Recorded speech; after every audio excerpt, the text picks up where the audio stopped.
ईमानदारी के 10 मिनट। शाम के 5 बज रहे थे। स्कूल छूटते ही पास के रिक्शा स्टैंड से ही घर जाने के लिए मैंने रिक्शा ले ली।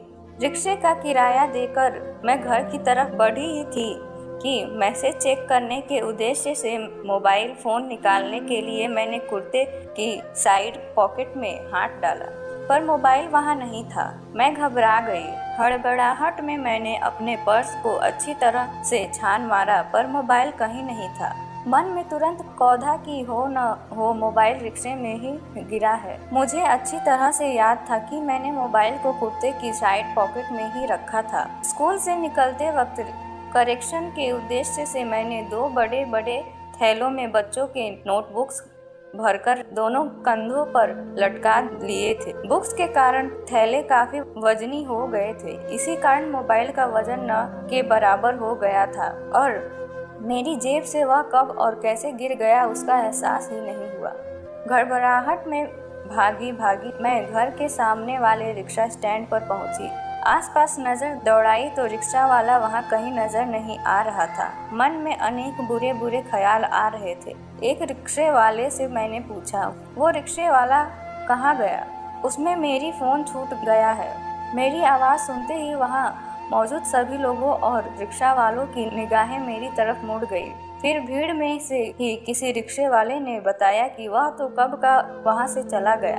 डर के मारे मेरे पसीने छूट रहे थे। एक तो चैत्र की तपती गर्मी, ऊपर से फोन न मिल पाने की निराशा, मेरी अकुलाहट बढ़ती जा रही थी। तभी दूसरे रिक्शे वाले ने मेरी तकलीफ को समझते हुए मदद करने के इरादे से अपना फ़ोन मेरी तरफ बढ़ा दिया। हड़बड़ी में मुझे अपना नंबर ही याद नहीं आ रहा था। फिर अपने आप को संयत करके मैंने दोबारा अपना नंबर लगाया।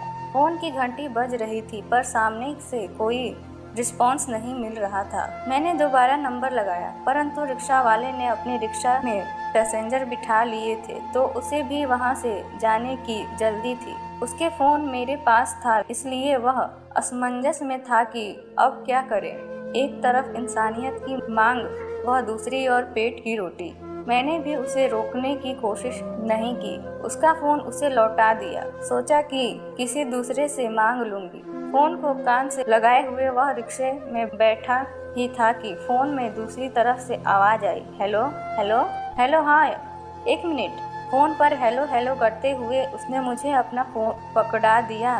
भीतर ही भीतर मैंने राहत की सांस ली। अब मन में फ़ोन वापस पाने की एक उम्मीद जगी थी। रिक्शे वाला बहुत दूर निकल चुका था।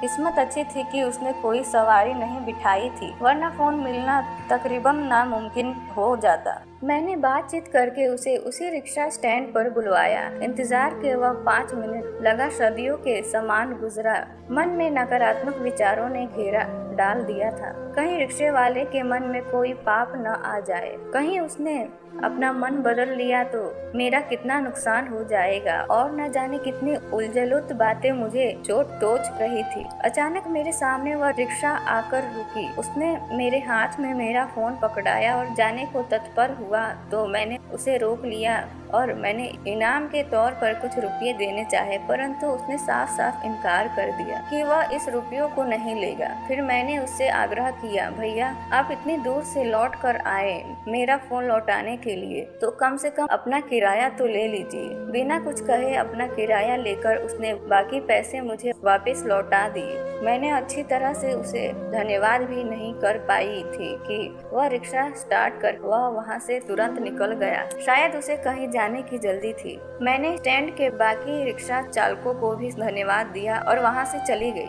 रिक्शा वाला चाहता तो उस फ़ोन को रख लेता और मैं कुछ न कर पाती। ना तो मैं उसका चेहरा पहचानती थी और ना ही मैं उसके रिक्शे का नंबर जानती थी। पुलिस में शिकायत दर्ज कराने जाती तो अधूरी जानकारी से पुलिस भी कुछ न कर पाती। ये तो उस रिक्शा वाले की नेक नीयत थी कि उसने मेरा फ़ोन लौटा दिया और इनाम के रुपये भी नहीं लिए। कई लोगों के सामने आज वह एक मिसाल बनकर प्रस्तुत हुआ था। आज के समय में जहां भाई भाई पर भरोसा नहीं करता, झूठ, बेईमानी, चोरी, मक्कारी जहां सिर उठाए घूमती है, ऐसे परिवेश में कुछ लोग ऐसे भी हैं जो भारतीय जीवन मूल्यों को आज भी सर्वोपरि रखते हैं।